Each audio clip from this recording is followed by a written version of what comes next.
Assalamualaikum warahmatullahi wabarakatuh. Perkenalkan, nama saya Emiliana Merifka dari Fakultas Pendidikan Guru PAUD.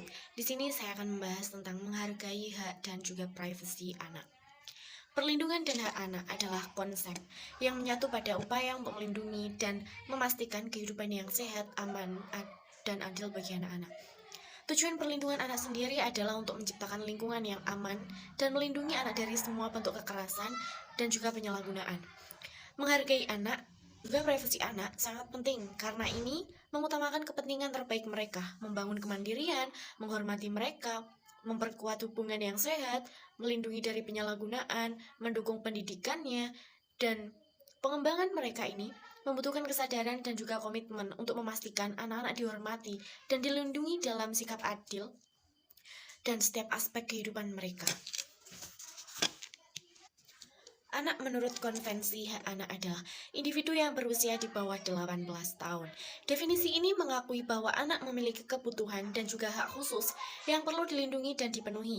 Konvensi ini bertujuan untuk memastikan bahwa anak diperlakukan dengan penghormatan, dilindungi dari kekerasan, dan juga diberikan kesempatan yang setara untuk tumbuh dan juga berkembang, sama seperti orang dewasa. Dalam hal ini juga diatur dalam Undang-Undang Nomor 23 Tahun 2002 tentang Perlindungan Anak dan juga Undang-Undang tahun 2014. Privasi anak adalah hak mereka untuk menjaga informasi pribadi, ruang pribadi, dan juga kebebasan dari gangguan yang tidak sepantasnya. Dan ini sangat penting untuk pengembangan pribadi, kepercayaan, keselamatan, kebebasan, perlindungan data, dan juga menjaga martabat anak.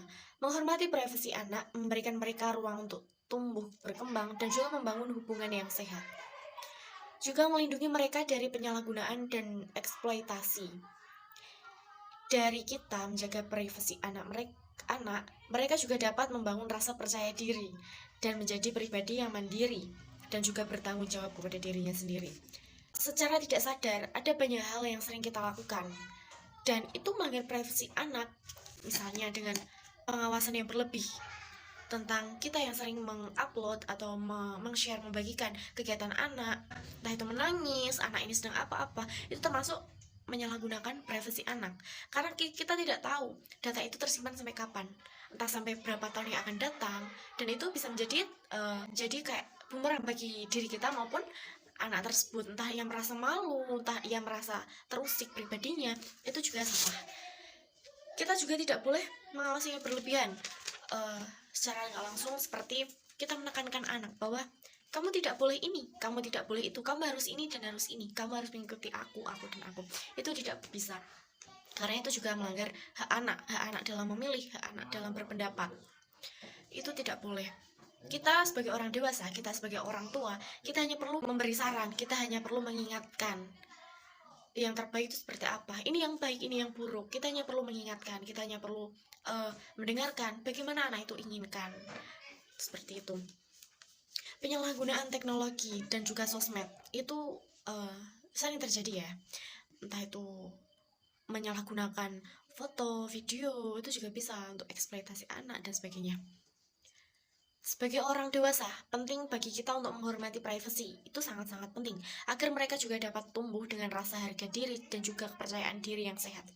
Melindungi privasi anak adalah tanggung jawab kita, karena itu melibatkan hak asasi manusia, kesejahteraan anak, membangun kepercayaan dan hubungan yang sehat, tanggung jawab sosial dan juga etika, serta mempersiapkan mereka untuk masa depan digital yang baik. Dengan melindungi privasi anak adalah cara kita menjaga hak mereka, memberikan keamanan, memastikan bahwa mereka tumbuh dalam lingkungan yang mendukung dan juga melindungi mereka. Kesimpulannya adalah, orang dewasa memiliki peran yang penting dalam melindungi privasi anak dan juga menjadi contoh yang baik dalam menghormati privasi orang lain. Dan tanggung jawab ini, orang dewasa dapat menciptakan lingkungan yang aman dan memastikan bahwa hak anak dan kebutuhan mereka terpenuhi. Dan contoh, jika ada anak yang merasa hak dan privasinya dilanggar, kita bisa melaporkan, entah itu anak yang melapor kepada orang tua atau orang tua yang melapor kepada lembaga masyarakat. Setelah itu melalui jenjang yang lebih tinggi, misal kepada polisi, kepada aparat yang berwajib, atau kepada lembaga yang melindungi anak dan juga perempuan.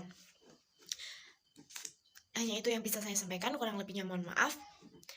Terima kasih. Wassalamualaikum warahmatullahi wabarakatuh.